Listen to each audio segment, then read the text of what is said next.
Hey guys, I hope all of you are fine and doing well. Guys, this video contains a unique collection of ideas. You have heard me right. Today's video's main concern is about denim embroidery ideas, how you can embroider beautiful patterns of hand embroidery onto your denim materials. And those denim materials could be denim jackets, denim shirts, even you can also embroider these patterns of embroidery onto your denim jeans, pants, or any type of denim bottoms as well. So before going into the further details, I have a simple request to you that if you are new to my channel, or you haven't subscribed my channel, or you are watching my video for the very first time, then please don't forget to subscribe and leave comments below the video so that we could get to know what you feel about our content. And subscribers are very important, friends. If you have already subscribed to our channel, then you can subscribe from many other devices so that we could grow up into a large and remarkable number of YouTube friends and family members. Guys, as we have been discussing previously, the number of design patterns of embroidery for various dimensions and various reasons.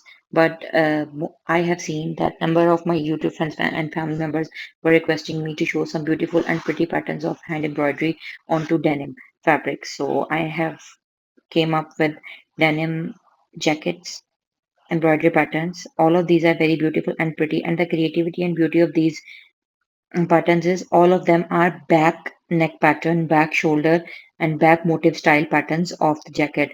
That is somewhat more unique design and pattern that will give elegance and decency to the whole embroidery pattern. For getting absolutely beautiful and creative results, I would recommend you to use the same combination of threads.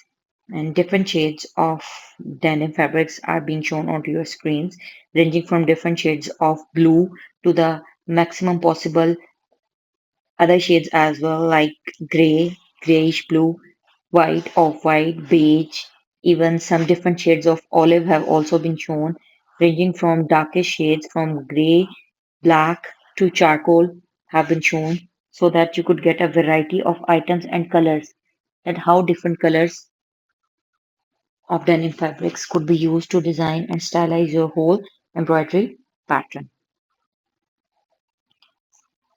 So I would recommend you to give a 3D, a thick look to your embroidery pattern and use embroidery wool for making these embroidery patterns, because all the designs which are being shown to you onto your screens, mostly embroidery wool have been used, and in some few designs where you are seeing thin and